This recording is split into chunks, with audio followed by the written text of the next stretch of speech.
What makes something acidic? In this video, you will find out what acids are and what the strange pH scale is all about. Acids are substances that taste sour, like the citric acid in lemons, and vinegar, which is sour wine or vin aigre in French. There are many other natural acids, such as lactic acid in sour milk and the poisonous oxalic acid in rhubarb.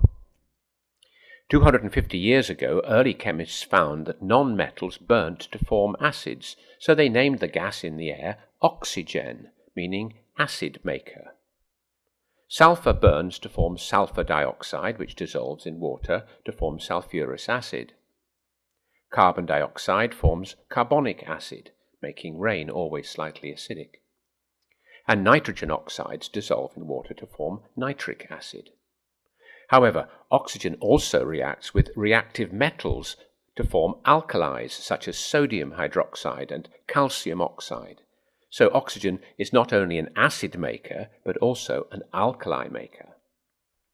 In water, acids give up a hydrogen ion or proton to the water molecule, forming a hydroxonium ion, H3O+. For example, hydrochloric acid produces the chloride ion and hydroxonium ion. Acetic acid, the acetate ion. Sulfuric acid, the sulfate ion. The amount of acidity can be measured on the pH scale, a measure of the concentration of hydroxonium or hydrogen ions, little p for power or strength, and capital H for the hydrogen ion. Acids can change the color of indicators. Try making your own by extracting the color from red cabbage leaves or other colored plants.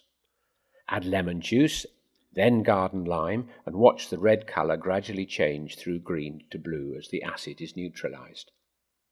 Perhaps the most famous indicator is litmus, which is extracted from lichens, red in acid, blue in alkali.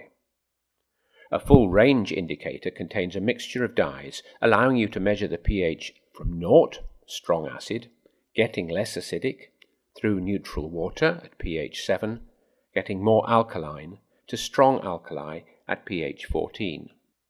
The pH scale is logarithmic, meaning that for each change of 1 unit of pH, there is a 10-fold change in acidity. To understand its logarithmic nature, consider this. You have collected a bucket full of acid rain with a pH of 4, and you want to make it less acidic for watering your garden. How much neutral water must you add to make the pH change from 4 to 5? Pause the video and think. Well, the answer is that you need to add 9 buckets of neutral water just to change the pH by 1 unit, since each change in pH is a 10-fold in acidity. To summarize, most acids are naturally occurring substances which dissolve in water and are sour to the taste. Warning: only taste food substances. They are also formed when oxides of non-metallic elements, like sulfur dioxide, dissolve in water. There are several different indicators which can help us determine the acidity of a substance, and the degree of acidity is measured on the pH scale, which is logarithmic.